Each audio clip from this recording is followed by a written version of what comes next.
No dia 6 de junho de 1944, 34 mil soldados norte-americanos embarcaram em uma missão decisiva. Em média, eles tinham 22 anos. E muitos acreditavam que não conseguiriam voltar. Eu escrevi uma carta para minha irmã dizendo: não espere que eu volte para casa. Eu achava que ia morrer. Em 1944, a Europa estava ocupada pelos nazistas. Os aliados lançaram o maior ataque por mar da história, contra um litoral fortemente defendido pelas forças alemãs. Era a melhor chance de libertar a Europa Ocidental. Mas para os soldados, mesmo chegar em terra foi uma batalha pela sobrevivência. Você chegava até a praia de Omaha, mas ao sair da embarcação não conseguia chegar até aqui. Você lutava para sobreviver em meio à arrebentação. Esta é a história épica da batalha de 12 horas pela praia de Omaha. No fundo, sabiam que estavam fazendo a coisa certa, não apenas pelo seu país, não só pela sua família, mas pelo mundo inteiro. Mas uma das maiores reviravoltas da história moderna dependeu de fatores surpreendentes e estratégias extraordinárias. Não foi apenas uma questão de homens e armas avançadas, mas de mágicos e invenções bizarras, como tanques capazes de nadar, paraquedistas explosivos e espiões que mandavam mensagens secretas através de pombos. Uma batalha onde as vidas de milhares de soldados norte-americanos dependeram da precisão da previsão do tempo ou da fivela do paraquedas. Mesmo assim, apesar de estratégias e dispositivos engenhosos espalhados ao longo de 300 metros de areia exposta, as armas mais poderosas da guerra ainda são a liderança e a bravura.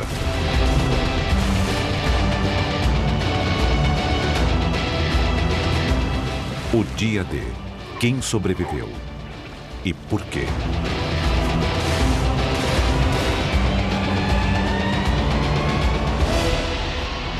Heróis do Dia D.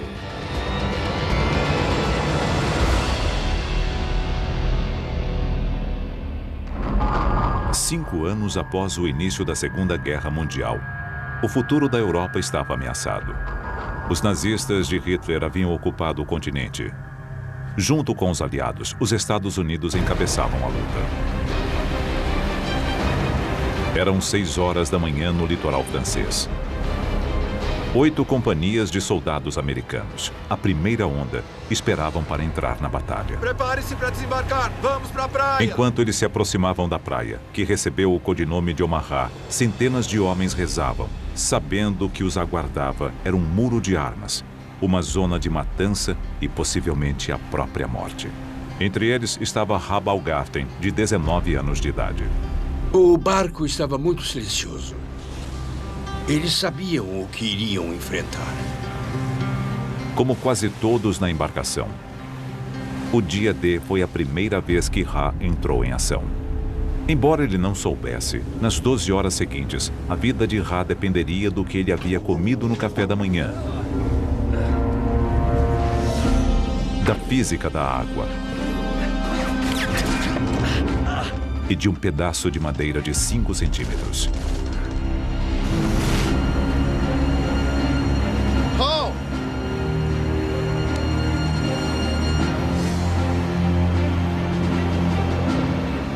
Apenas um ano antes, Ra estava estudando na Universidade de Nova York.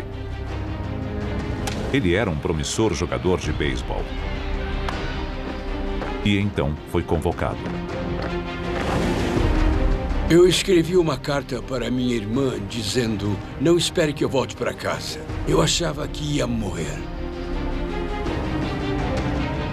Um dos motivos pelos quais Ra quis ir para a guerra foi a sua fé.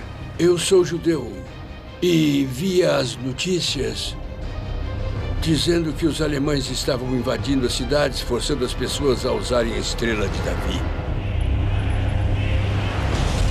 Como todos os soldados judeus, Ra teve a opção de mudar a religião listada em sua plaqueta de identificação.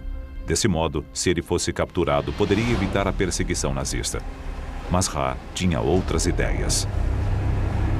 Eu desenhei uma grande estrela de Davi na minha jaqueta, com as palavras Bronx, Nova York escritas em volta. Assim não teriam problema para me identificar.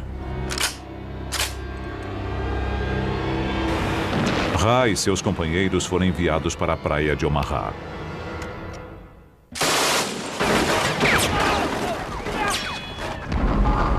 Mil e 200 alemães tinham suas armas posicionadas, voltadas para o litoral. Eles estavam equipados com a devastadora arma nazista, a MG-42. Ela era a metralhadora mais rápida do mundo, 2 vezes mais veloz do que a metralhadora Browning norte-americana.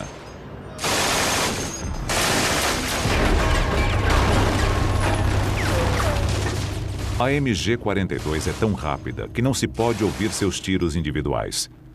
Ela ficou conhecida como o zíper de Hitler e faz um som parecido com o de tecido sendo rasgado. Sua velocidade vem de um projeto revolucionário. Em uma arma comum, as balas são travadas no lugar por um ferrolho. Mas os alemães descobriram que se o ferrolho percorrer pequenos cilindros, ele aumenta a velocidade do carregamento das balas. Isto faz com que a arma seja capaz de disparar até 1.500 balas por minuto.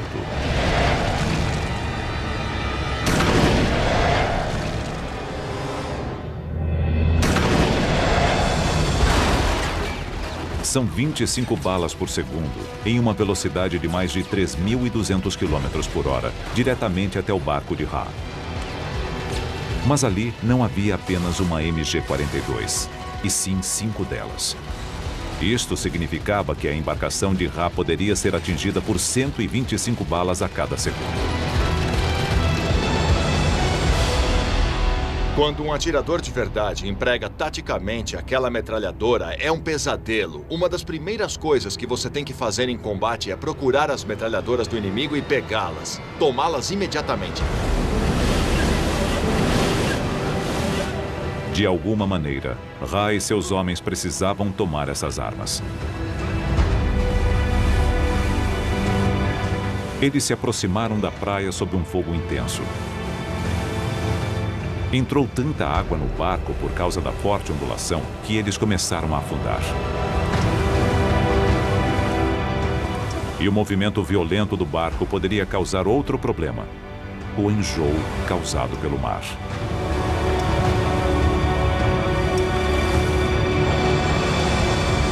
Quando saímos do barco, estávamos fugindo da água e do vômito. O enjoo é um risco para qualquer um que viaja de barco. Mas aqui ele podia significar a morte. Tudo porque a Marinha quis dar uma refeição especial para os soldados que seguiam para Omaha. 5 horas antes.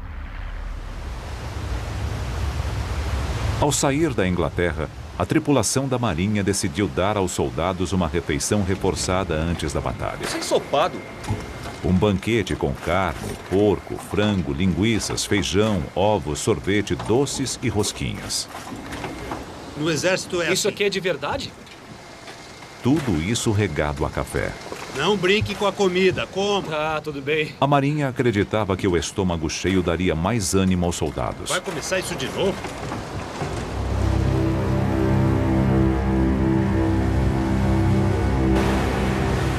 Ra pulou o café da manhã e comeu só um chocolate. Mas para outros, o banquete foi mais como a última refeição de condenados à morte. O enjoo deve ter afetado a capacidade deles lutarem em uns 60%. Ao chegar na praia de Omaha, muitos dos homens estavam debilitados. E não havia hora pior para isto acontecer.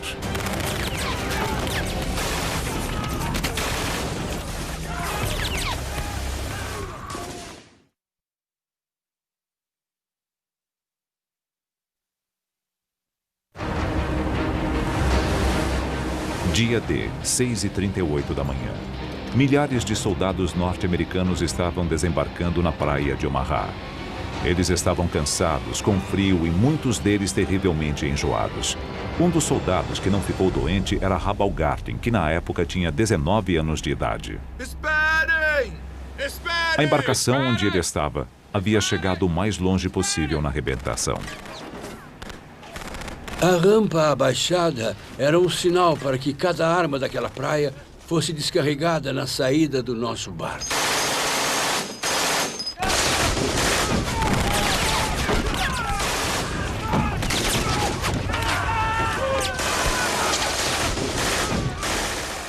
As metralhadoras alemãs miravam na rampa de saída do barco, abatendo homens sem misericórdia. Para sobreviver, os soldados tinham de fazer a única coisa que eles haviam sido avisados para não fazer: pular na água pela lateral. E eu mergulhei.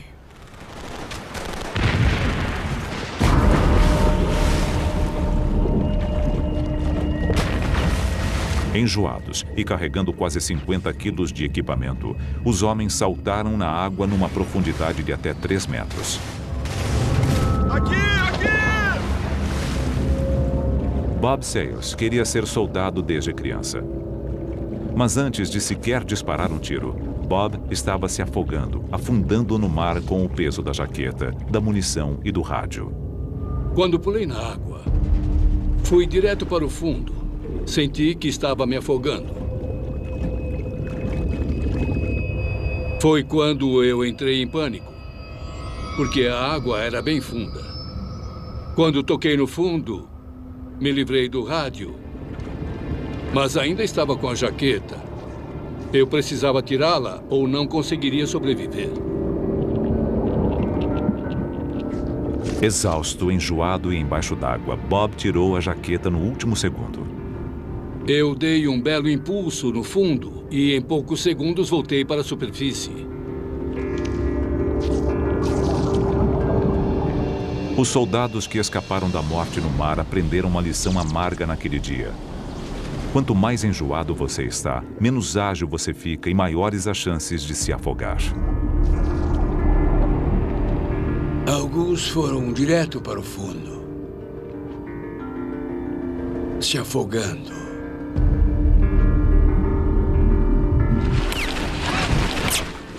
Hall havia comido apenas um chocolate no café da manhã e não estava enjoado. Mas como todos os soldados que não se afogaram, ele enfrentou outro perigo na água: as implacáveis rajadas de balas que iam em sua direção a 900 metros por segundo. Sobreviver a este inferno dependia de uma surpreendente lei da física, porque naquele momento era a água que poderia salvá-los. Vamos colocar desse lado. Tá Estão legal. todos prontos? Charlie Adcock é um perito em balística que está fazendo um experimento para descobrir o que acontece quando as balas da MG-42 atingem a água.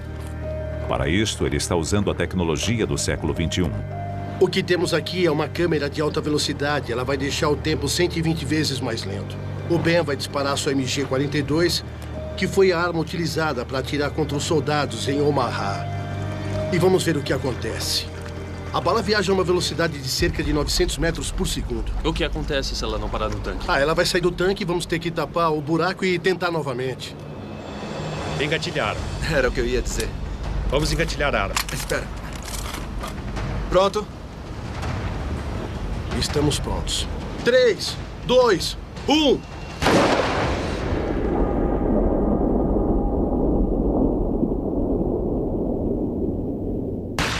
A resistência da água é tão grande que faz com que a bala pare menos de 1 metro após penetrar. Basicamente, ela foi de 900 metros por segundo para zero em 75 centímetros, no máximo.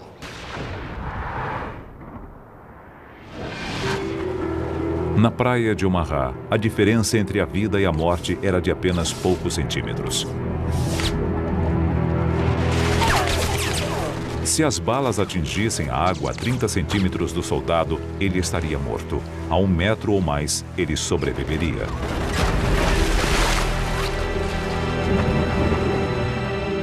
A missão dos soldados havia começado há apenas 2 minutos. Dos 1.450 soldados que chegaram naquela primeira onda na praia de Omaha, calcula-se que mais de 1/3 morreu na primeira hora.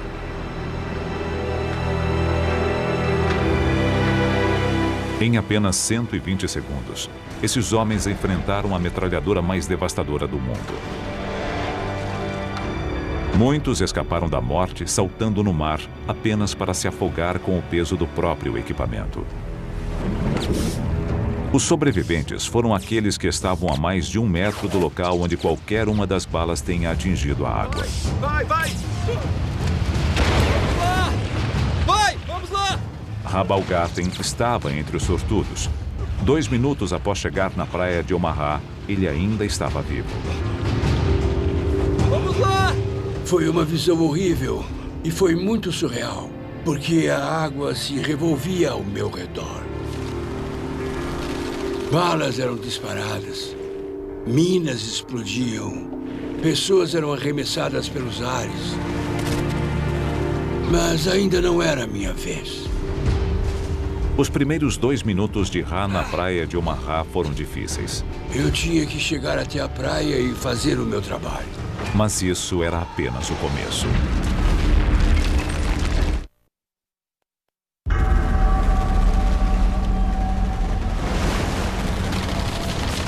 6 de junho de 1944, em Omaha, a praia mais sangrenta do dia D. Às 6h42 da manhã, 10 minutos após o início do desembarque, a situação já era bem ruim.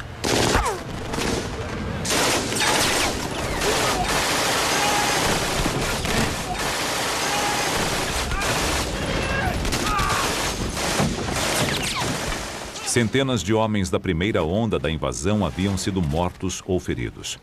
Muitos outros eram alvos fáceis dentro d'água. E eles ainda não haviam chegado na parte mais difícil, a praia.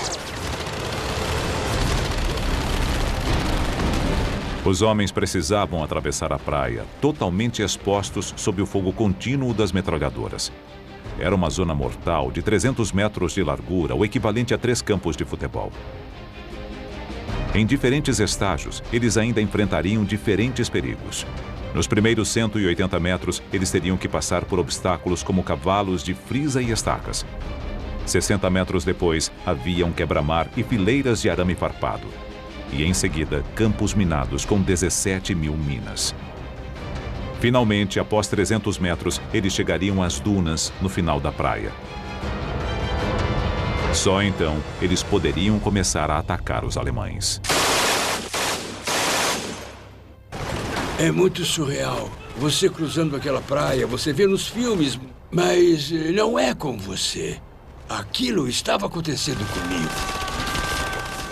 Os homens da infantaria estavam sozinhos e desprotegidos na praia.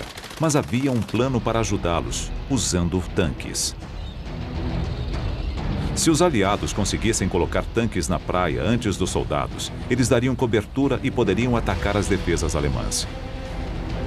Mas embarcações levando tanques são vulneráveis. Eles precisavam encontrar um meio de levar os tanques para a praia de outro modo. E para isso, os inventores do bloco aliado tiveram uma ideia engenhosa. Um tanque capaz de nadar. Este é um tanque DD de direção dupla, um veículo de assalto anfíbio. O tanque DD é aquele tipo de ideia maluca que se tem em tempos de guerra. Parecia coisa de desenho animado. Ele era um tanque Sherman comum, impulsionado por propulsores, com uma tela de proteção presa por cilindros pneumáticos. E o mais louco foi que ele funcionou.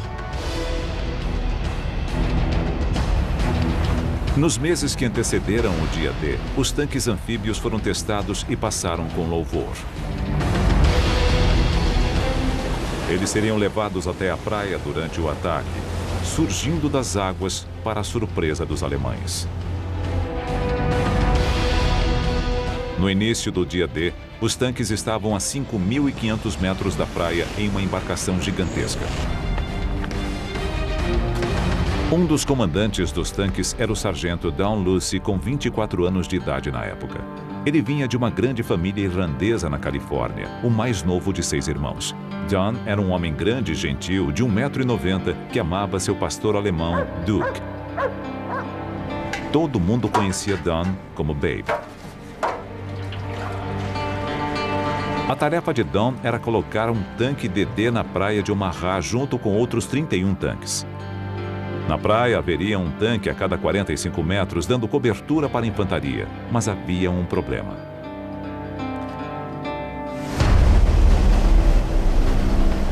As ondas no canal tinham quase 2 metros de altura. Os tanques anfíbios nunca haviam sido testados naquelas condições. Eles funcionavam bem em lagos calmos ou portos tranquilos. É diferente quando o mar está agitado. Era uma operação quase suicida, mas não havia escolha. Nas semanas que antecederam o dia D, os aliados haviam reunido em segredo um imenso exército no sul da Grã-Bretanha. Qualquer atraso aumentaria as chances de os alemães descobrirem o plano.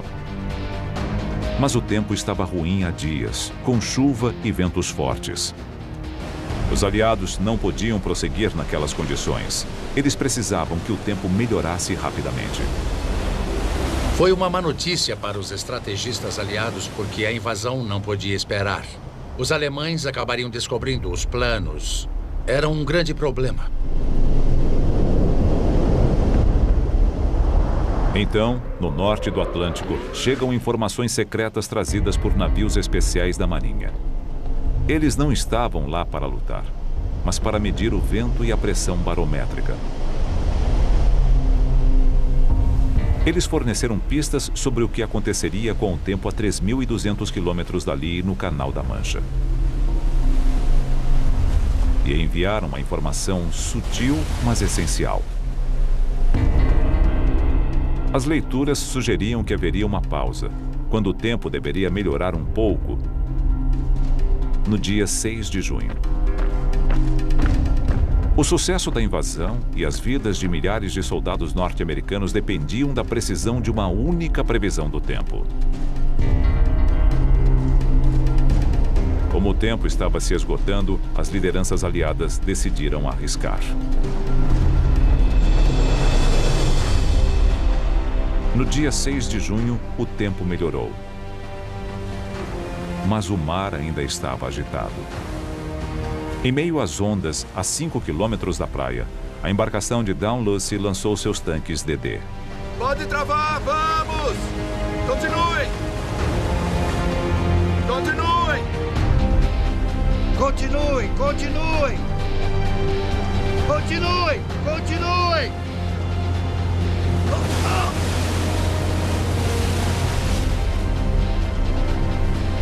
O tanque de Dunn estava flutuando e funcionava bem, mas ele não havia sido projetado para lidar com ondas de 2 metros. Ajuda aqui! Quase imediatamente, a água começou a entrar sem parar.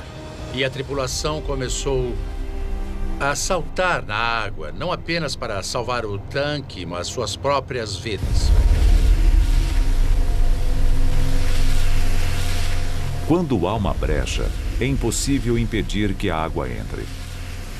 O tanque começou a afundar. Para sair do tanque DD, o piloto precisava passar por um buraco assim. Não é fácil. A tripulação estava lá fora. Eles tinham chance de sair, mas não o piloto. Dos 29 tanques que chegaram a ser lançados no mar da praia de Omaha, 27 afundaram. Os tanques que alcançaram a praia estavam em grande parte destruídos. Como não estava dentro do tanque, Dalhousie escapou. Mas 33 tripulantes não tiveram a mesma sorte. O fracasso na tentativa dos tanques anfíbios chegarem à praia deixou os soldados na praia de Omaha por conta própria. Agora, eles precisariam lutar para abrir caminho pela areia e tomar as invencíveis metralhadoras sem os tanques para protegê-los. Eles iam nos liderar na praia, mas isso não aconteceu. Na praia, a contagem dos corpos continuava aumentando. Mas esta não era a única história acontecendo em Omaha. 7 horas da manhã do dia D. Meia hora após o início do desembarque na praia de Omaha. O recruta alemão de 18 anos de idade, Franz Gockel, atirava continuamente nas tropas norte-americanas desde o começo da invasão do bloco aliado.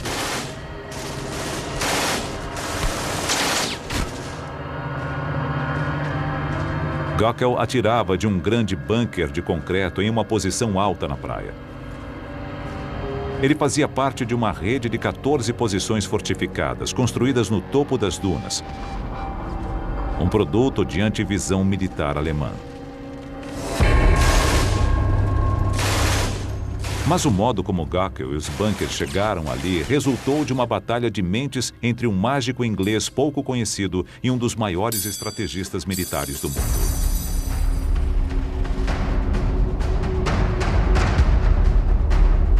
Gockel é um dos 20 mil homens encarregados de defender a Normandia. Apenas um ano antes, ele estava trabalhando na empresa do pai, perto do Vale do Ruhr, consertando telhados danificados pelas bombas dos aliados. Mas, como inúmeros outros alemães, ele foi convocado para a máquina de guerra de Hitler. 6 meses antes.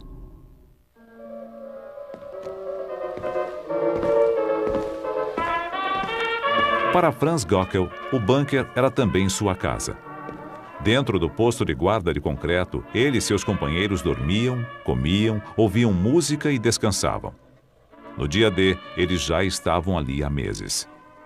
O fato era que os soldados enviados para a Normandia para proteger as defesas do Atlântico achavam que era um posto fácil.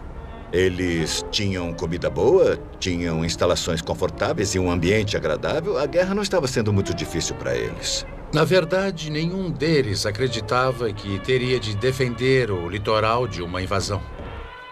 Os soldados não eram os únicos a pensar desta maneira. Pouquíssimos altos comandantes alemães achavam que os aliados atacariam o litoral da Normandia. E eles acabaram sendo vítimas de um dos maiores truques da história militar.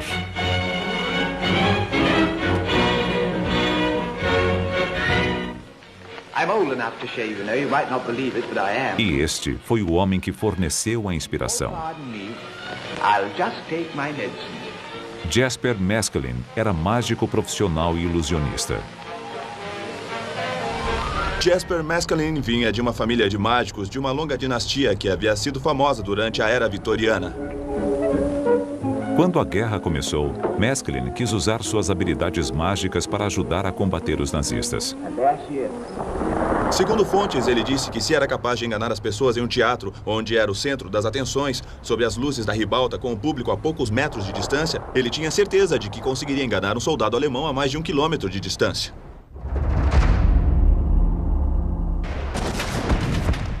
Em 1941, durante a campanha dos aliados no norte da África, Meskelin teve a chance de ajudar nos esforços de guerra pela primeira vez.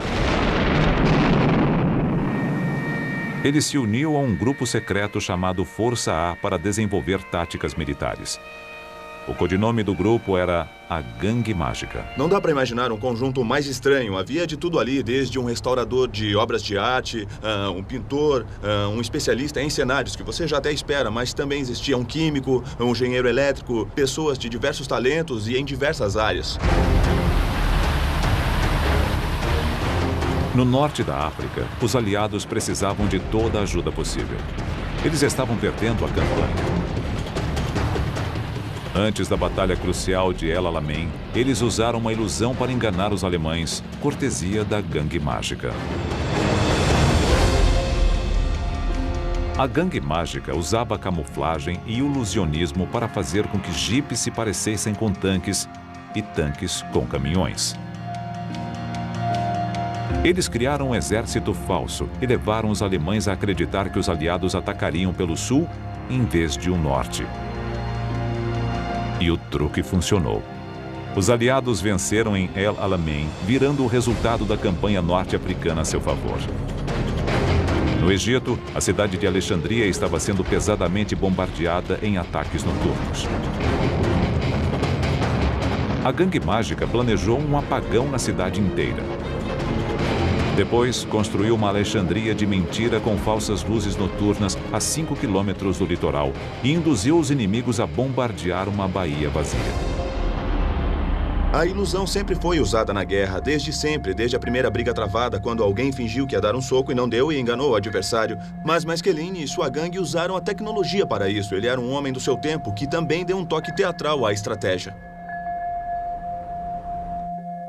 Em 1943, os estrategistas dos aliados perceberam que as ideias de Maskelyne poderiam ter um uso tático ainda melhor. Eles esconderiam o verdadeiro local onde a Europa seria invadida, criando uma locação falsa.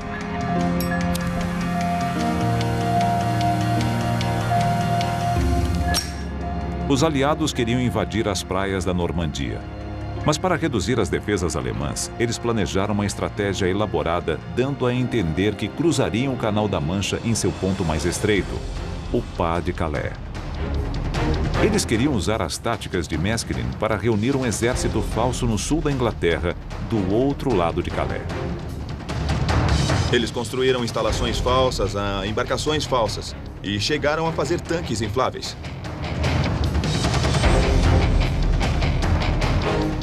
Eles pediram para que o general Patton fosse até lá e fizesse várias visitas oficiais na esperança de que a espionagem alemã percebesse ou que todo aquele equipamento falso fosse visto por algum avião e que os convencesse de que havia alguma movimentação ocorrendo naquela região, quando na verdade era apenas um embuste.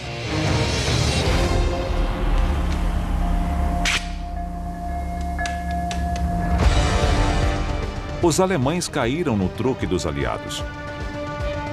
Nos meses que antecederam o dia D, o comando nazista movimentou a maior parte de sua temida divisão de tanques e uma grande parte da infantaria da Normandia para o Pas de Calais, a 240 quilômetros dali. A ilusão dos aliados estava funcionando perfeitamente. Os alemães deixaram uma parte de uma divisão para defender a praia de Omaha. Franz Göckel pertencia a uma pequena força de 600 homens, mas não por muito tempo.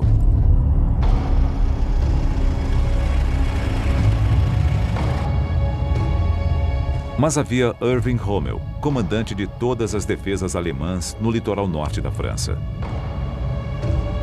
Rommel era um bicho-papão para os aliados. Ele era um estrategista terrivelmente bom. Ele tinha a capacidade de entrar na cabeça de seu adversário. Para alguns, ele era o próprio demônio. O auge para a reputação de Rommel foi ter lutado no deserto com uma quantidade mínima de recursos e ter conseguido derrotar os aliados, uma batalha após outra. Rommel não era um soldado comum. Ele gostava de tirar fotografias. Amava animais, especialmente seu Dachshund Ajax. Ele até tocava violino. E o mais importante, era um mestre da estratégia e um comandante habilidoso.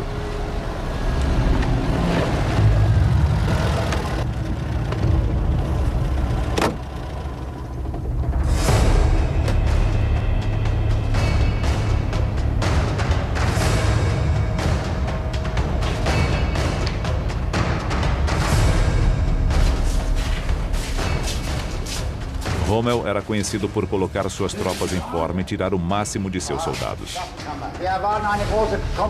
Em Omaha, Rommel teve um déjà vu.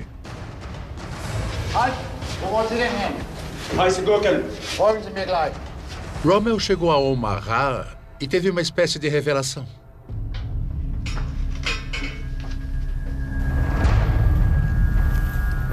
Ele se lembrou de outra praia que conhecia bem, Salerno.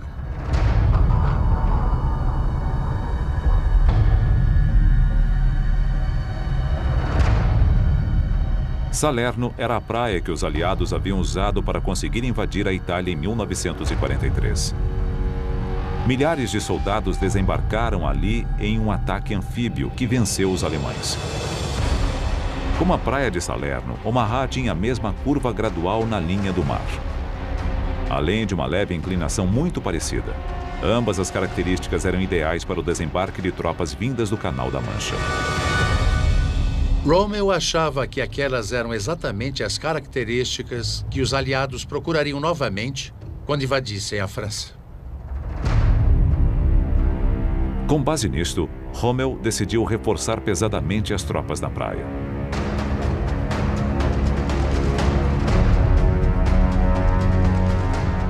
Nos meses seguintes, a praia de Omaha passou por uma transformação.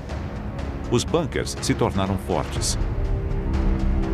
Em apenas 6 meses, Rommel aumentou o número de obstáculos defensivos na praia para 3.700, um a cada 2 metros. E depois enviou mais homens para Omaha, muitos veteranos já testados por guerras, dobrando o número de soldados para 1.200.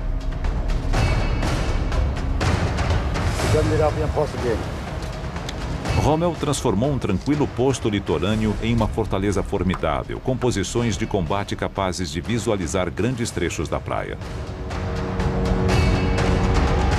Dia D.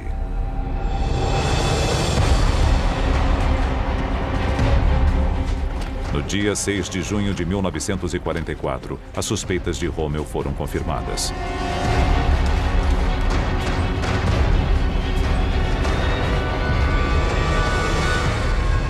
Os homens que observavam de seus postos naquela manhã deveriam estar sentindo uma mistura de medo e entusiasmo.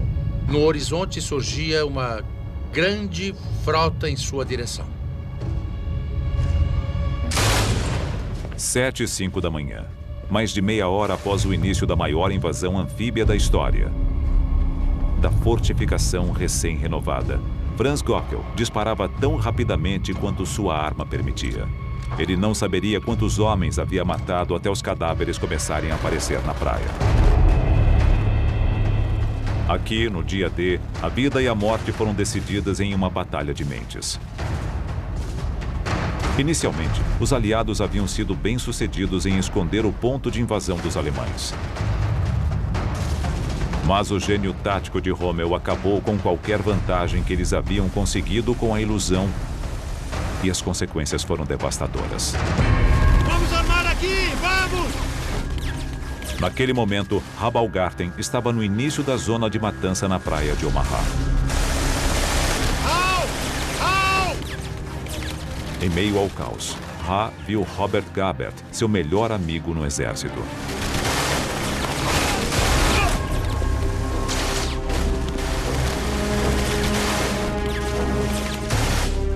Eu olhei para baixo e lá estava o Robert Gabert.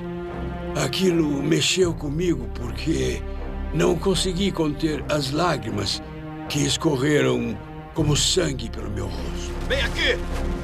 Para os soldados norte-americanos, as primeiras horas da invasão da praia de Omaha foram um verdadeiro inferno.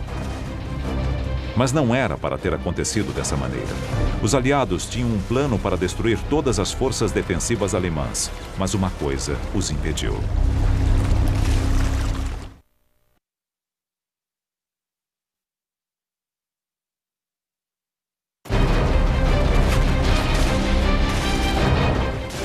Rabaulgarten era um soldado de 19 anos do Bronx. No início do dia D, ele achava que poderia morrer. Agora, 30 minutos após o início da invasão, ele tinha certeza disso. Às 7h10 da manhã, Ha estava no início de uma zona de matança de 300 metros de comprimento na praia de Omaha. Entre ele e seu objetivo, as dunas no final da praia, havia 3.700 obstáculos defensivos, moitas de arame farpado e 17.000 minas explosivas. Para sobreviver, ele precisava escapar de todos eles, sob o fogo constante de metralhadoras disparadas por soldados nas colinas. A questão de estar na praia de Omaha é que não havia nenhuma proteção. Poderia haver alguns obstáculos na praia, ou você poderia se abrigar atrás de seus companheiros mortos, mas os soldados alemães estavam no alto atirando sem parar. Deve ter sido terrível. Ha precisava passar pela zona mortal sem nenhuma proteção contra as balas. À sua volta, não havia apenas violência e carnificina, mas também loucura. Ele viu um soldado conhecido. Ele estava sem o capacete. Havia um buraco no lado esquerdo de sua testa. Seus cabelos estavam encharcados de sangue. Ele se ajoelhou, começou a rezar com seu rosário e a metralhadora que estava na direita o cortou ao meio. Um horror. Foi um horror ver pedaços nos corpos de pessoas que todos nós conhecíamos. Você sentia o cheiro da carne queimada. Havia homens gritando por suas mães. Mãe! Mãe! Foi uma cena horrível. Uma cena horrível que ficaria ainda pior. Entre as testemunhas do caos estava um jovem médico chamado Virgil Mounts. Ele não tinha 20 anos como alguns dos outros soldados na praia de Omaha. Virgil tinha um segredo. Ele era menor de idade. Virgil Mounts tinha apenas 15 anos.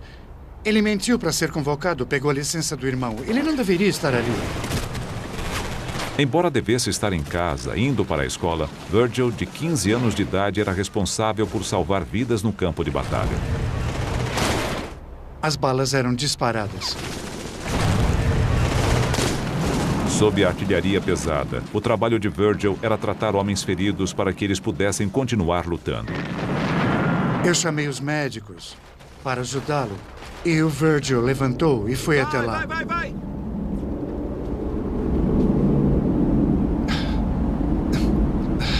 É muito difícil falar sobre isso.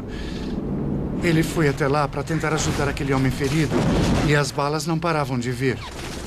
Sai daí! Os alemães disparavam balas de canhão a cada minuto nos soldados da praia. Quando uma bala de canhão atinge alguma coisa, ela se quebra em milhares de fragmentos, uns grandes, outros pequenos. Eles viajam a mais de 2.700 metros por segundo e são devastadores para soldados próximos. Os fragmentos podem, inclusive, atravessar um corpo e atingir outro. Uma bala que atingiu um objeto próximo explodiu em fragmentos, atingindo o corpo de Virgil Mounts. E ele morreu imediatamente. Médico! Isso é uma coisa que eu jamais vou conseguir tirar da minha mente. É uma imagem tão viva quanto uma foto bem aqui na minha frente. Você nunca esquece esse tipo de coisa. Ele tá morto!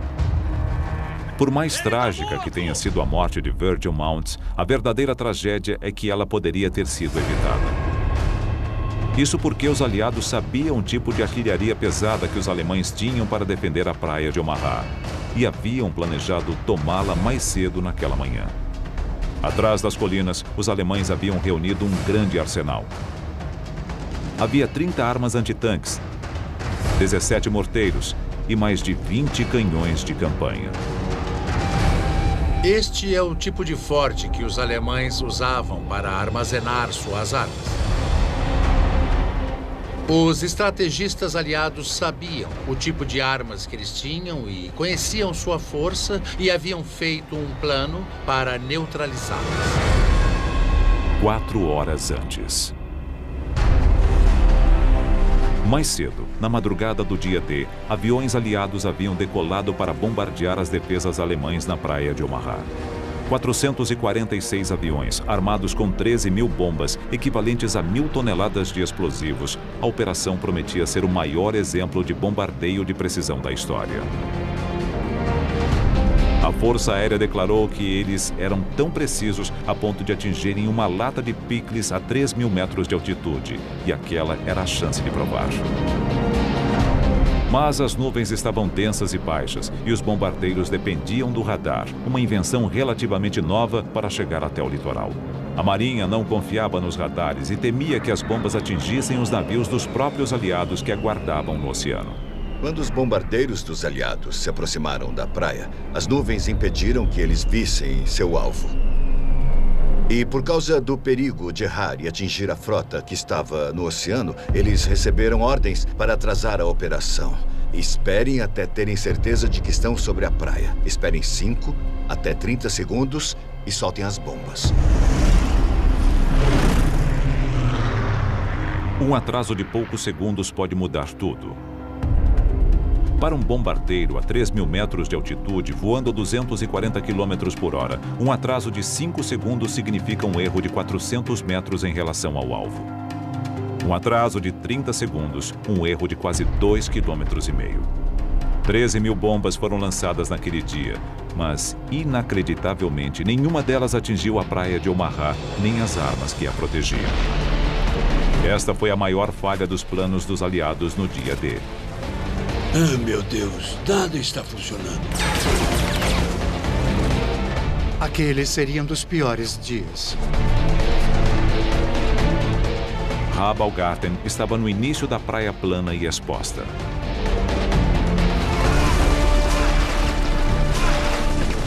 Eu disse a mim mesmo, tenho que sair desta praia. E ele não tinha escolha. Ra iniciou a traiçoeira corrida pela areia. Eu pensava comigo mesmo qual seria a sensação de uma bala passando pelo meu corpo. Como seria levar um tiro?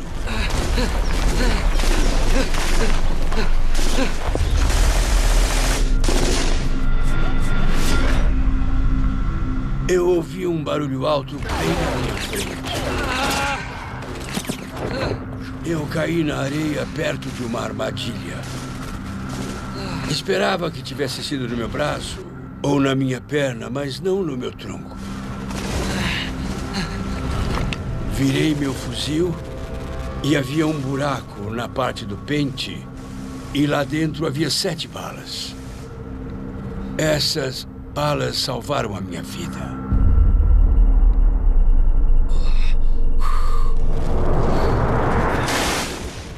Salvo por um pente de balas, um incrível golpe de sorte. Às 7h30 da manhã, no fim da primeira hora da invasão, a batalha pela praia de Omaha era um desastre para os aliados. Mas, por pior que fosse a situação naquela praia, a 6,5 km dali, outros soldados norte-americanos das forças de elite embarcavam em uma missão suicida, a missão mais perigosa do dia D.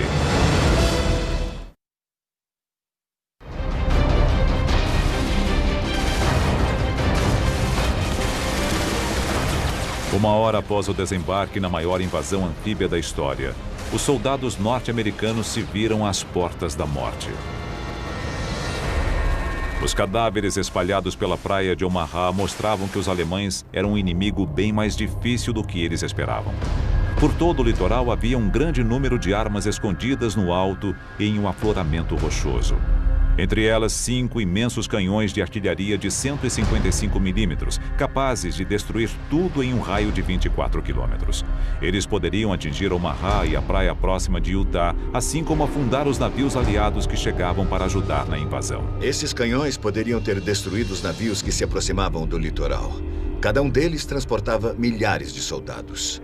Com um alcance de 24 quilômetros, todos estavam vulneráveis. Os canhões de artilharia precisavam ser destruídos, mas eles estavam no topo de colinas de 45 metros de altura. Para pegar os canhões, seria necessário um tipo especial de soldado, homens treinados para missões suicidas de alto risco. Sabíamos que seria perigoso. Nós acreditávamos que poderíamos fazer aquele trabalho. Isto fazia parte do treinamento do comando. Eles nos diziam, vocês podem fazer tudo. George Kartner era um jovem tenente dos Rangers, a elite da infantaria norte-americana.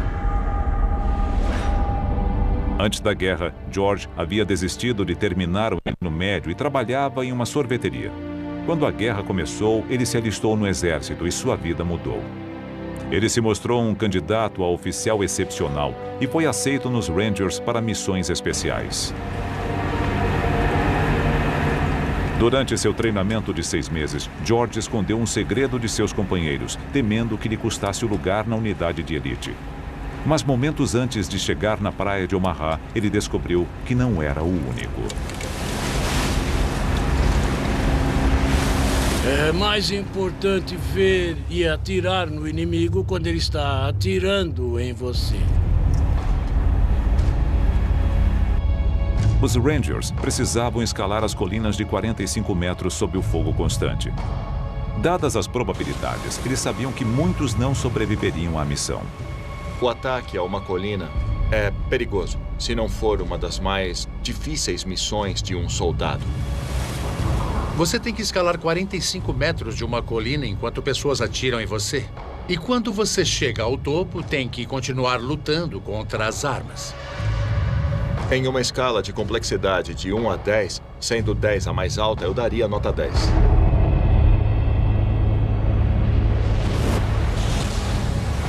Para ajudar os homens naquela missão impossível, os Rangers tinham um equipamento especial. Enquanto eles treinavam na Inglaterra, foram desenvolvidos ganchos de alpinismo disparados por tubos de morteiro. Durante meses, eles praticaram seu uso e subiam pelas cordas.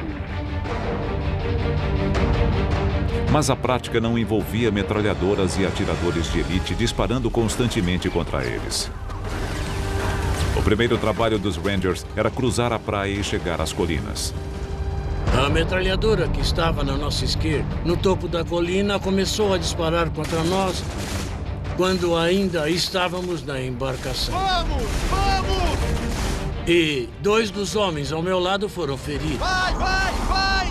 Com gravidade. Recebi um tiro na lateral. O médico olhou e disse: "Você vai ficar bem, vou fazer um curativo. A bala não atingiu nada importante." Nunca conseguiremos fazer isso. Eu virei e disse: "Isso é um grande erro. Jamais conseguiremos subir essas colinas." Com as rajadas de balas vindas do alto, os Rangers devolveram o fogo e prepararam sua arma secreta: o gancho lançado por foguete. Mas no momento crucial, o lançamento falhou.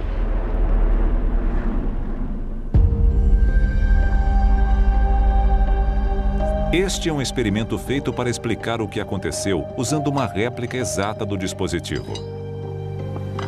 O que temos que fazer é inserir esse gancho no morteiro e depois lançá-lo na encosta da colina, que é bem semelhante à encosta de Pont du Roc. Veremos o que acontece.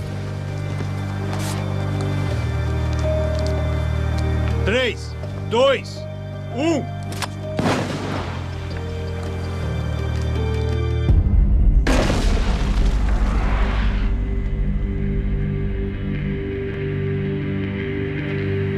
A exemplo dos morteiros do treinamento dos Rangers, este aqui dispara o gancho e acorda a mais de 45 metros de altura.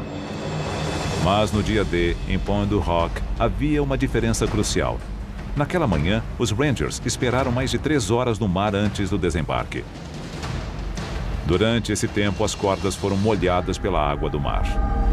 O que vamos fazer agora é ensopar a corda com água para reproduzir as condições reais do que aconteceu naquele dia.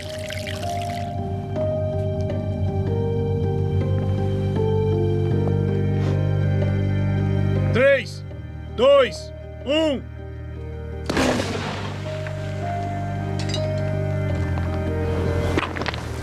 O gancho não conseguiu ir muito longe. Isso pode ser explicado de maneira óbvia pelo fato da corda estar molhada, deixando o gancho mais lento no ar. Uma quantidade pequena de água é suficiente para impedir que o gancho chegue ao topo. Em Pont du Roc, essa foi a diferença entre o sucesso e o fracasso. Para mim foi isso que aconteceu naquele dia. Esse foi um dos problemas que eles tiveram.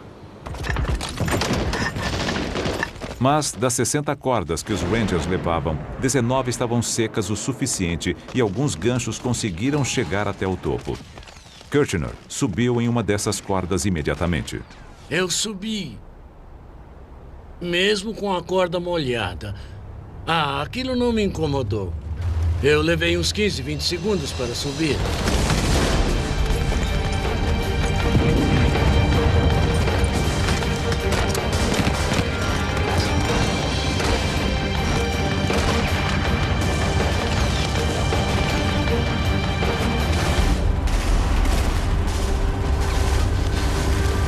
Jogar! Fogo! Vai, vai, vai!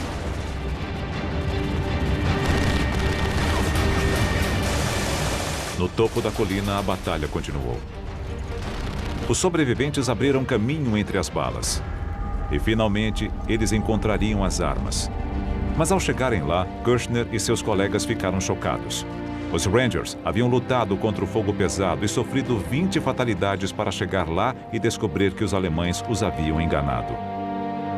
Não havia nenhum canhão de artilharia, apenas uma pilha de postes telegráficos. Onde estão os canhões? Não é Aqueles soldados haviam se preparado para aquilo durante meses. Eles estavam determinados a cumprir a missão e cheios de adrenalina. Eles finalmente alcançaram o objetivo para descobrir que havia sido tudo em vão. Fomos enganados! Devem ter ficado arrasados. Desmoralizados, os Rangers perceberam que enfrentavam um inimigo com um poder de fogo terrível, que também era capaz de enganá-los. Um inimigo que descarregaria todo o seu arsenal na praia de Omaha.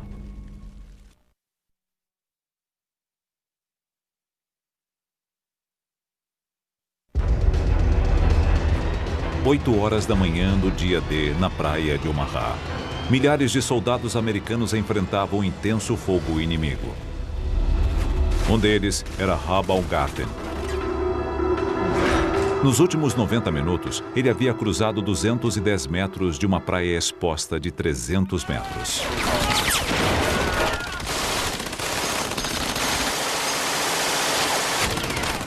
No caminho, ele viu homens cortados ao meio por metralhadoras. Quase se afogou e escapou da morte por poucos centímetros. Vamos! Vamos logo! Depressa! Agora vinha o bombardeio da artilharia. Era muito assustador.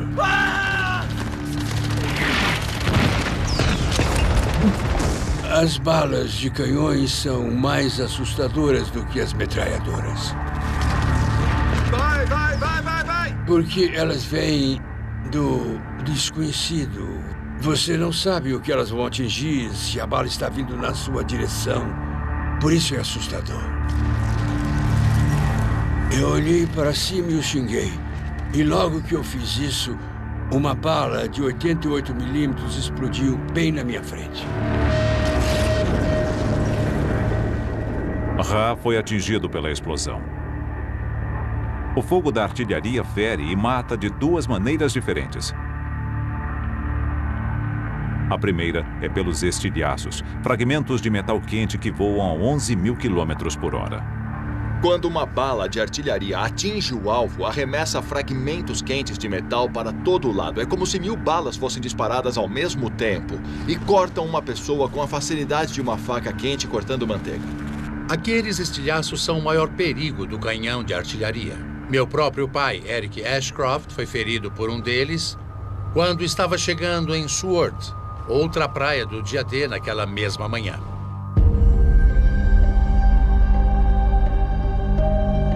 A artilharia também mata de outra maneira, acusticamente, liberando uma onda de concussão. Ela não é nada além do ar supercomprimido sendo empurrado para fora a milhares de metros por segundo.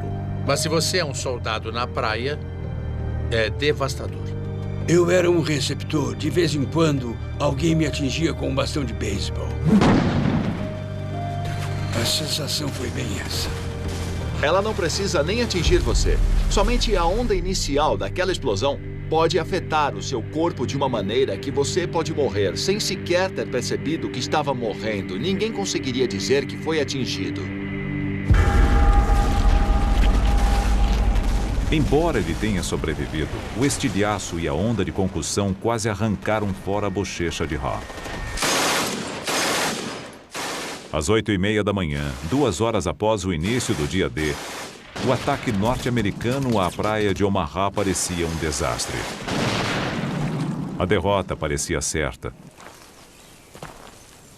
Mas atrás das linhas alemãs, um grupo de corajosos civis travava uma luta clandestina. A resistência francesa.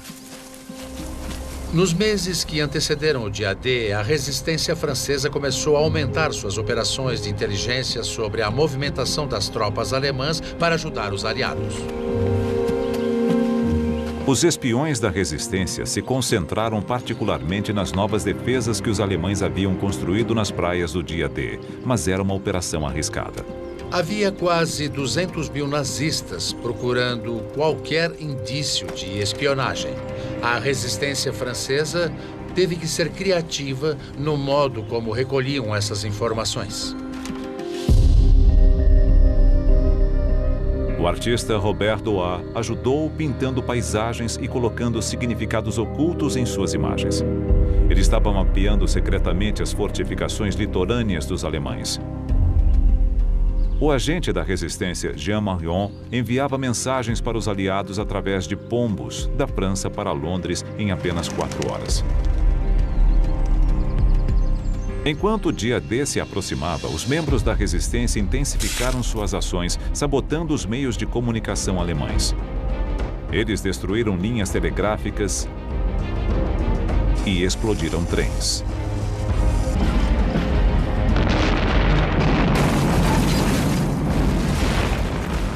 Mas quanto mais ousada ficava a resistência, mais vigilantes se tornavam os alemães. Nas semanas que antecederam o dia D, os alemães contra-atacaram. Eles atiravam nos pombos espiões.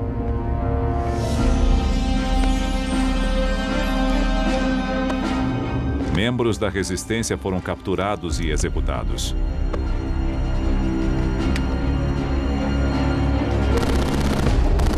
Mas a resistência já havia causado estragos. Na praia, sem comunicação, os alemães encontravam dificuldades para conseguir reforços. Vamos, continuem, vamos lá! As forças aliadas precisavam apenas virar o jogo em Omaha. Venham agora! Mas, para Rabaulgarten, a batalha ia de mal a pior.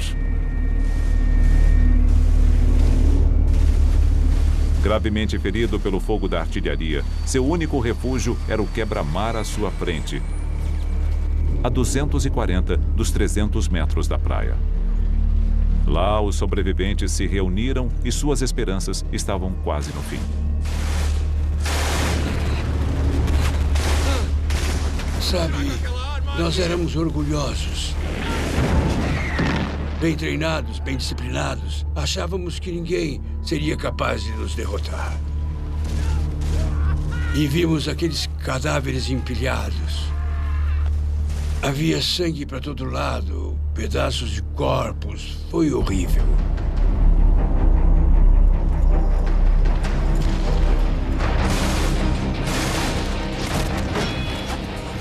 Eu me perguntava, por que não comigo?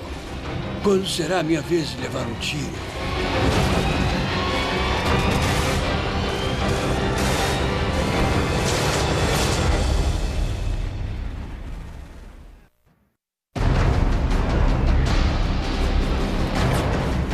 Nove e meia da manhã na praia de Omaha, 3 horas após o início do dia D. O ataque americano estava se desintegrando sob a chuva de balas e bombas alemãs. Entre os que lutavam para sobreviver estava o sargento de 19 anos de idade, Bob Slaughter. Eu era estudante. Ainda não havia terminado o ensino médio. Decidimos que queríamos viver uma aventura, eu acho. Mas conseguimos bem mais do que esperávamos, posso afirmar. Abaixem-se! Bob e seus companheiros estavam encurralados no quebra-mar e a confusão era generalizada. Perdemos os nossos oficiais, os oficiais subalternos. Não tínhamos nenhuma liderança. Era apenas um punhado de garotos como eu, sabe? Fazendo o melhor que podiam. Os homens tinham apenas 2 opções. À sua frente, o implacável fogo alemão. Atrás, a maré que subia rapidamente. Às 9h30, o mar cobria a maior parte da praia, confinando milhares de homens desesperados em um trecho estreito de terra com menos de 10 metros de largura.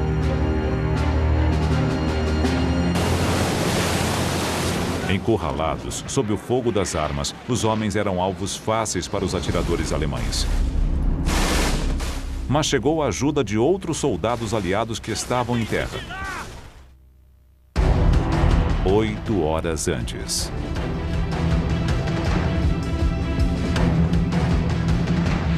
Na noite anterior ao dia D, mais de 1.200 aviões decolaram em direção à Normandia. Os aliados queriam proteger os homens de infantaria que estariam nas praias de um contra-ataque alemão. Para isso, eles lançaram um grande ataque aéreo antecipado.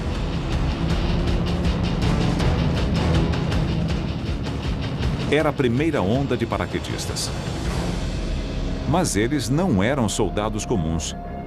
Com 90 centímetros de altura, feitos de borracha, com pompas.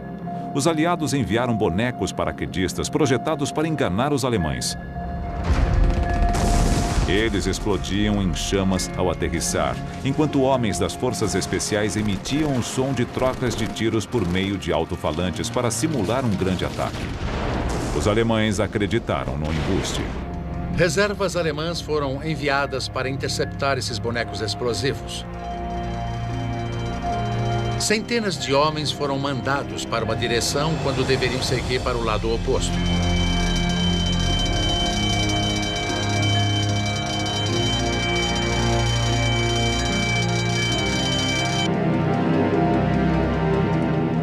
Depois foi a vez de 13.000 paraquedistas de verdade. A 101ª Divisão Aerotransportada. Pat McCree era um paraquedista militar de 20 anos de idade. Quando ele voltou à Inglaterra, 1 em cada 5 de seus companheiros havia sido ferido ou morto. O avião de Pat se aproximou do local do salto.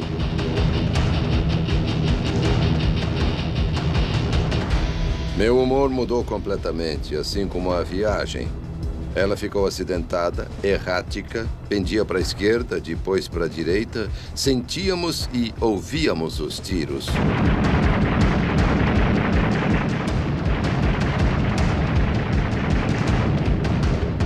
Levantem-se, preparem-se! Levantem-se, preparem-se! Levantem-se, fazendo o sinal da cruz e rezando, percebendo que havia chegado a hora. Você olha para o cara na sua frente e dá um tapinha nas costas. 6 pronto! 5 pronto! 4 pronto! Está todo mundo bem? É claro que sim. Você vai até a porta e não há nenhuma pausa. Vamos lá! Vai! Era quase como um líquido sendo jogado do avião. Vai! Vai! De repente, vi a corda. Eu a peguei e ela bateu em mim. Levei um tranco e sacudi violentamente. Depois, tive uma sensação de paz e tranquilidade.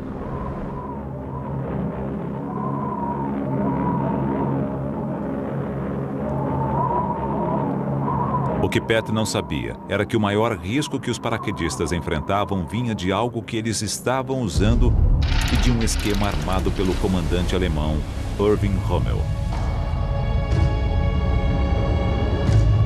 Para dificultar uma invasão aérea, Rommel ordenou que os alemães inundassem centenas de quilômetros quadrados de campos, represando 2 grandes rios da Normandia.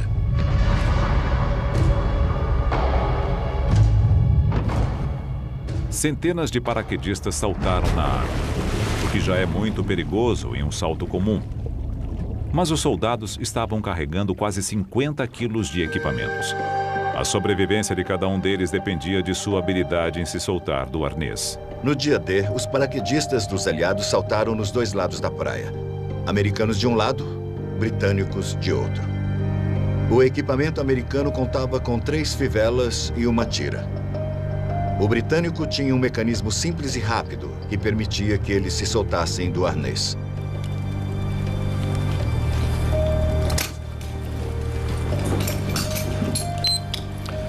O paraquedista britânico se soltou em apenas 5 segundos. Enquanto o americano ainda está lutando para se livrar do paraquedas. O paraquedas estava preso aos homens. O arnês era uma armadilha mortal. Você tinha que se livrar do paraquedas, porque ele podia cair em cima de você. Se não fizesse nada, em poucos segundos, sua vida chegaria ao fim. Não havia como se soltar rapidamente. Você precisava alcançar lá embaixo, soltar uma perna e depois a outra. O risco era gigantesco. Dos 13.000 paraquedistas que saltaram, centenas se afogaram. Perdemos muitos soldados, gente boa. Para muitos, uma fivela fez a diferença entre a vida e a morte.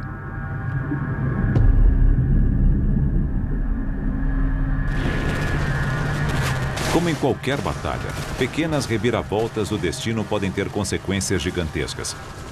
Mas na praia de Omaha, uma qualidade encontrada no campo de batalha iria mudar a história. A bravura.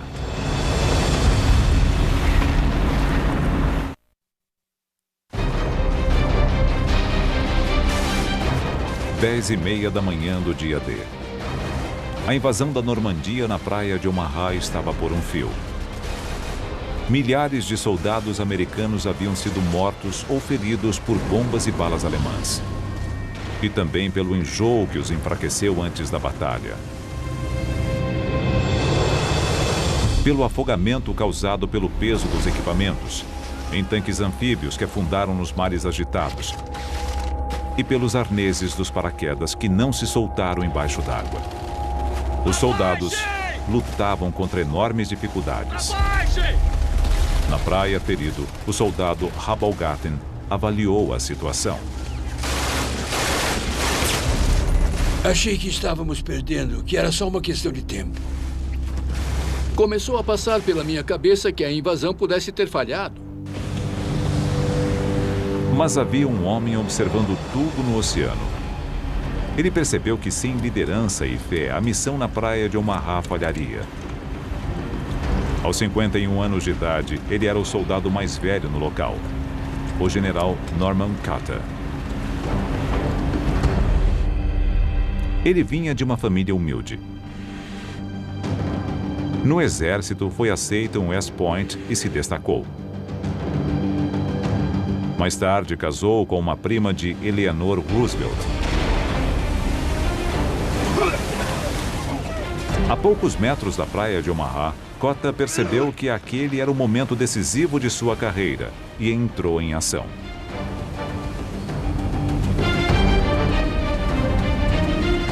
Cota sabia que tinha 3 prioridades.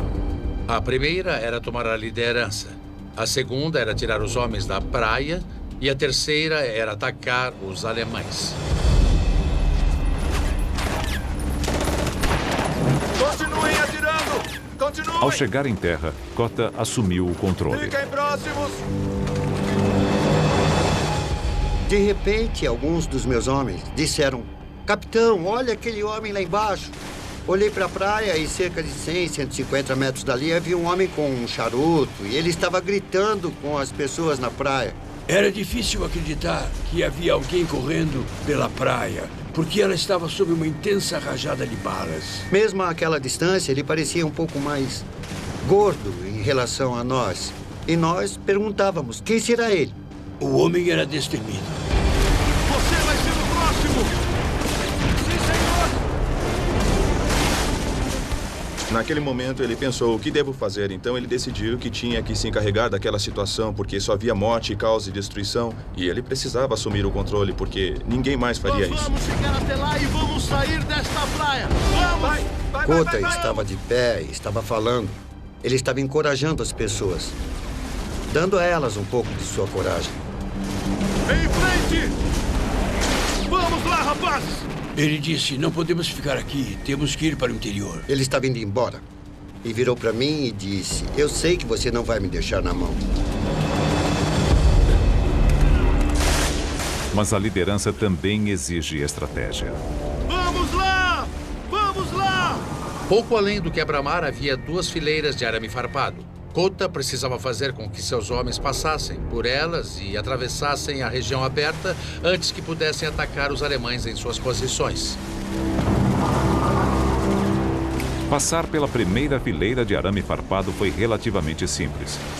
O desafio era passar pela segunda, que ficava 10 metros acima na encosta da colina. Para isso, Cota tinha uma solução.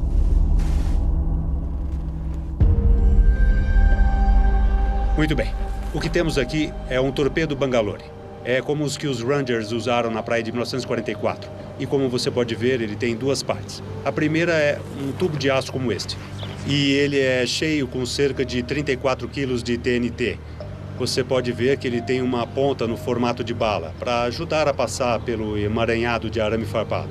Esta é a segunda parte, e como você pode ver, Ela se encaixa na ponta desta aqui e é usada para ajudar a passar pelas defesas que você vai explodir. Para os soldados sob o fogo, a velocidade era essencial. O torpedo Bangalore precisava explodir rapidamente o arame farpado. Era hora de testar a arma.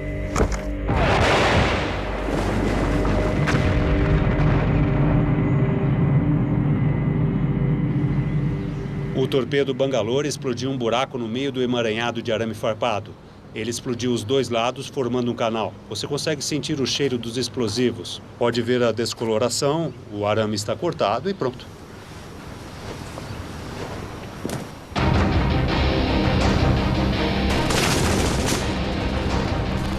O torpedo Bangalore podia fazer o trabalho para Kota e os soldados, mas ele precisava ser colocado no lugar.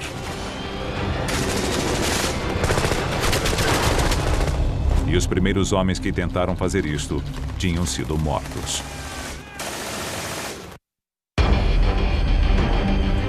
Quando o general Kota chegou à praia de Omaha, enfrentou uma tarefa quase impossível.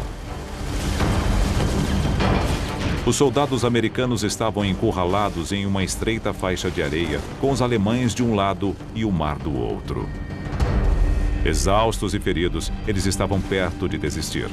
Kota precisava inspirá-los e fazer com que acreditassem que era possível vencer a batalha.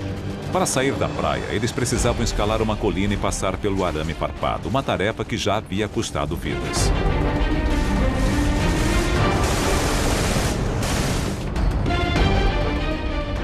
A ajuda viria do mar. 12 navios de guerra capazes de atirar em bunkers alemães para apoiar os homens que estavam na praia de Omaha. O capitão de um dos navios, o USS Frankfurt, James Semmes, queria ajudá-los, mas não podia. Ele havia recebido ordens de esperar. Sua tarefa não era salvar soldados na praia, mas proteger a vulnerável frota de navios parados no oceano. Naquele momento, isto fazia com que o general Kota e seus homens estivessem por conta própria. Vamos sair da praia! A primeira parte do plano de Kota, sair da praia, havia funcionado. Eles conseguiram explodir um buraco na barreira de arame farpado.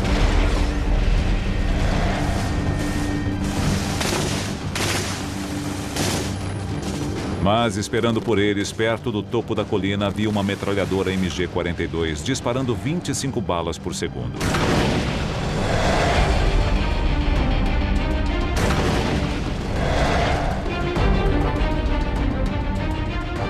Um dos homens de Kota se ofereceu para desafiar a metralhadora mais rápida do mundo.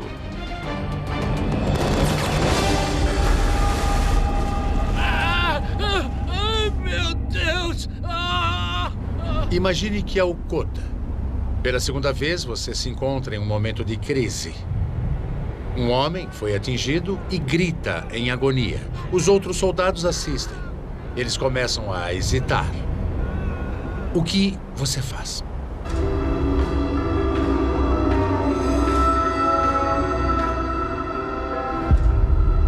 Aquele general sabia que estava no comando e que precisava fazer com que alguma coisa acontecesse, ou todos iriam morrer.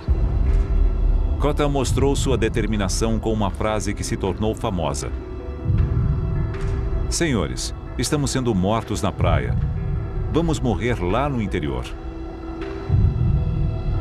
Ele então usou a melhor arma que tinha à disposição.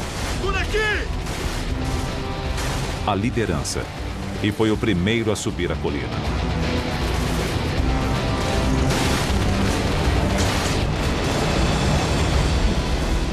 A decisão de um comandante fez com que ele agisse de um modo que inspirou os seus homens.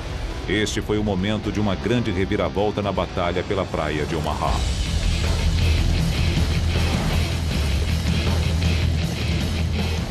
Kota liderou o ataque. Enquanto isto, a 16 quilômetros dali, no oceano, outra decisão essencial estava sendo tomada. Nos navios que participaram do dia D, alguns dos oficiais tentavam acompanhar a batalha. Esta filmagem feita na época mostra centenas de homens mortos ou feridos na areia e nas águas. Os oficiais estavam a ponto de desistir. No meio da manhã, eles consideraram movimentar algumas das tropas que haviam restado para a outra praia. Os oficiais enfrentavam um dilema estratégico: usar os contra-torpedeiros para proteger os navios de transporte ou para atacar os alemães na praia. Começaram a chegar notícias que algumas tropas estavam conseguindo quebrar as barreiras alemãs. Binóculos. Após horas de espera, os comandantes da Marinha finalmente deram a ordem para o combate. O comandante James Semmes, do USS Frankfurt, recebeu permissão para ir para a praia. Velocidade total. Semmes levou Frankfurt tão perto da praia que se arriscou a raspar o casco no leito do mar. A menos de 750 metros da praia, o Frankfurt virou de lado e abriu fogo, começando o ataque. As balas passavam por cima de mim, você ouvia um zunido e depois um boom. Você ouvia o barulho do bum, bum, bum, bum, bum, bum, bum, bum, bum. Eu queria apertar a mão do comandante daquele navio. Para os homens, foi um momento de alívio. 11 outros navios de guerra se juntaram ao ataque. Após horas enfrentando uma derrota iminente, a batalha na praia de Omaha estava finalmente começando a melhorar para os americanos.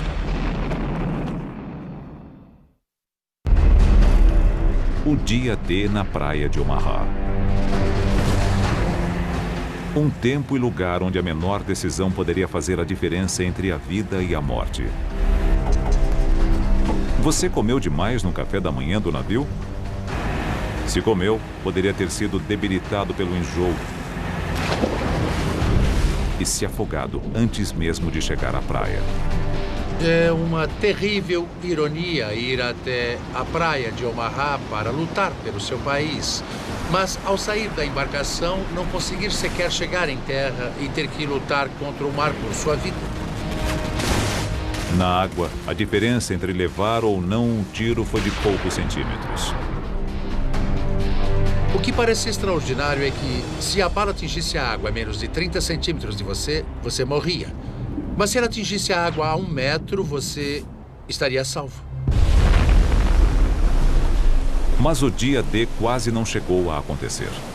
Durante dias, tempestades violentas tornaram os mares agitados demais para um desembarque anfíbio. Os estrategistas estavam desesperados por uma melhora quando chegou uma informação secreta vinda do Atlântico. As leituras sugeriam que poderia haver uma pausa de um único dia, quando o tempo melhoraria um pouquinho. Portanto, as vidas de milhares de soldados americanos dependiam de uma única previsão do tempo. Depois, havia a praia. Com apenas 300 metros de largura, ela poderia ser atravessada em menos de 1 minuto se não fosse por isto: a MG-42, cuja velocidade era proveniente de uma inovação pequena, mas revolucionária. Em uma arma comum, as balas são travadas no lugar por um ferrolho. Mas os alemães descobriram que, se o ferrolho percorrer pequenos cilindros, ele aumenta a velocidade do carregamento das balas. Isto faz com que a arma seja capaz de disparar até 1.500 balas por minuto. A MG-42 transformou a praia de Omaha em um trecho de 300 metros de carnificina. Alguns jamais conseguiram atravessá-la. Outros levaram horas para chegar do outro lado. A diferença entre a vida e a morte podia ser tão pequena quanto o pente da sua arma. Virei meu fuzil e havia um buraco na parte do pente e lá dentro havia 7 balas. Essas balas salvaram a minha vida. Vai! Em terra, mais uma vez, pequenos detalhes tiveram impactos gigantescos. O projeto mal feito do arnês dos paraquedas fez com que muitos paraquedistas americanos se afogassem em campos inundados. Imagine estar vestindo um arnês que, mesmo em terra seca, era difícil de tirar. Foi terrível. Mas em batalha, a bravura ainda é capaz de mudar o destino. O general Cota e seus homens conseguiram ultrapassar os obstáculos. O homem era destemido.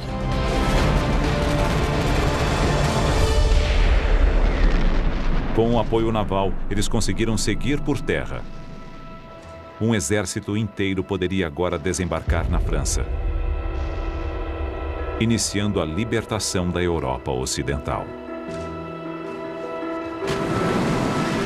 É impressionante que nos dias que se seguiram ao dia D, chegaram mais 200 mil homens, trazendo 3 milhões de toneladas de suprimentos, com uma logística que o mundo jamais havia visto e também não viu desde então.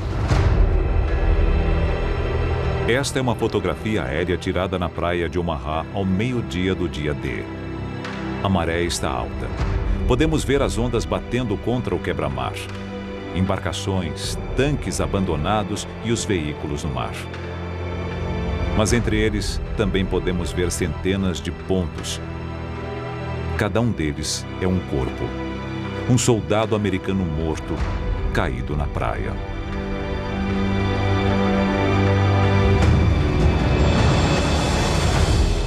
Nas 24 horas seguintes, o soldado Rabalgarten foi ferido 4 outras vezes, 5 vezes ao todo. Ele se recuperaria de todos os ferimentos, mas um deles perduraria. Eu sofri uma grande culpa por ter sobrevivido. Eu ficava me perguntando por que eu, muita gente, quando reza para Deus, pergunta por que eu tenho essa doença? Por que Deus não está me ajudando? Mas no meu caso era o contrário. Eu dizia, por que eu? Por que eles morreram e eu sobrevivi? Ninguém sabe exatamente quantos soldados americanos morreram na praia de Omaha. Os historiadores calculam que foram mais de 2.000, com no mínimo a mesma quantidade de feridos. E Omaha foi apenas uma das 5 praias onde as tropas aliadas desembarcaram naquele dia. Ao todo, 10.000 soldados aliados morreram. 4.000 alemães também foram mortos, além de 3.000 civis franceses. O dia D foi uma grande causa, talvez a maior delas. Mas para todos os países envolvidos, ele também teve um grande custo de muitas vidas que foram perdidas e futuros interrompidos cedo demais. Aqueles homens sempre serão jovens. Na minha opinião, eles não ficaram velhos como eu. Eles permanecerão jovens, correndo atrás das garotas, tomando cerveja e se divertindo.